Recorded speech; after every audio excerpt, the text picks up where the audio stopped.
Hi friends, Divya's ബ്ലോഗിലേക്ക് എല്ലാവർക്കും ഇന്നത്തെ റെസിപ്പിയുടെ main ingredients മല്ലിപ്പൊടി, ചെറിയ ഉള്ളി കഷ്ണമായിട്ട് അരിഞ്ഞിട്ട് ചൂടായിട്ടുണ്ട്. നമുക്കതിലേക്ക് വെളിച്ചെണ്ണ ചേർക്കാം. കഷ്ണമായിട്ട് വെച്ചിട്ടുള്ള ചെറിയ ഉള്ളി ഇതിലേക്ക് ഇടാം.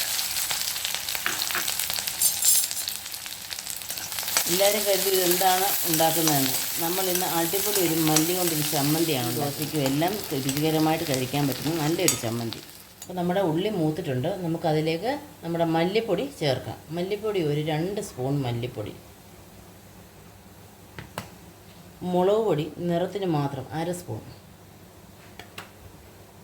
അല്പം ഉപ്പും ചേർക്കാം. ഇതിന് ചേർത്തക്ക രീതിയിലുള്ള ഉപ്പും ചേർത്ത് നല്ലവണ്ണം നമുക്ക് ഇളക്കി യോജിപ്പിക്കാം.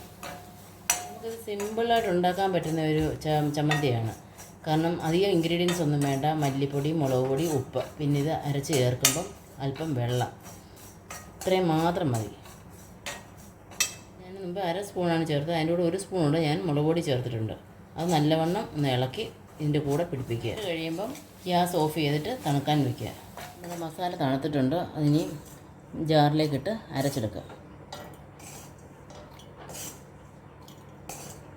അത് നല്ലവണ്ണം അരഞ്ഞെടുക്കണം. അത് നമുക്കൊന്ന് പൊടിക്കാം. ഇത് നമ്മുടെ മസാല നമുക്കിനി വെള്ളം ചേർത്ത് അരച്ചെടുക്കാം. നല്ലവണ്ണം നല്ല കുഴമ്പ് പോലെ അരഞ്ഞെടുക്കണം. ഗ്രേവി അരഞ്ഞിട്ടുണ്ട്. ഇനി നമുക്കിതിനെ കടു വറുത്ത് ചൂടാക്കി വേണ്ട. കഴുകിയിട്ടില്ല, അതിൽ തന്നെയാണ് വെക്കുന്നത്. കാരണം അതിൻ്റെ ആ മസാല പോകണ്ടെന്ന് കരുതി. ഇപ്പം ഇനിയും വെളിച്ചെണ്ണ ചേർത്ത് കടു വറുക്കാം. കടു ഇടാം.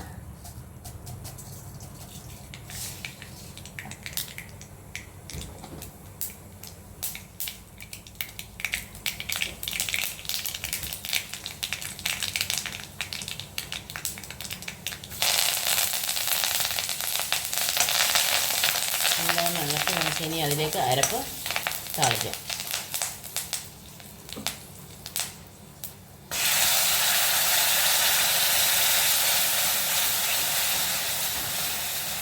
നമുക്കിനി മിക്സിയുടെ ജാറോടൊന്ന് കഴുകി ഇതിനകത്ത് ചേർക്കാം.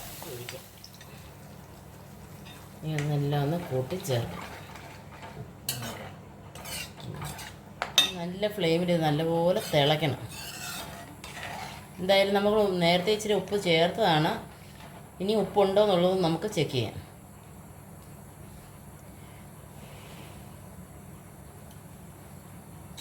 പരുവത്തിന് ഉപ്പുണ്ട്. ചട്നി റെഡി ആയിട്ടുണ്ട്. 2-3 മിനിറ്റ് ഇതുപോലെ നല്ലപോലെ തിളയ്ക്കണം. അപ്പോൾ നമ്മുടെ ചട്നി സൂപ്പറായിട്ട് തിളച്ചിട്ടുണ്ട്. ഇനി നമുക്ക് ഫ്ലെയിം ഓഫ് ചെയ്യാം. അപ്പം പെട്ടെന്ന് നമുക്ക് ഒരു ദോശയുടെ കൂടെയും ഇഡ്ഡലിയുടെ കൂടെയും കഴിക്കാൻ പറ്റുന്ന നല്ലൊരു ചമ്മന്തിയാണ്. എല്ലാവരും ഒന്ന് ട്രൈ ചെയ്ത് നോക്കണം. അപ്പോൾ നമുക്കിതിന് ദോശയുടെ കൂടെ കഴിക്കാം. ദോശ റെഡി ആവുന്നുണ്ട്.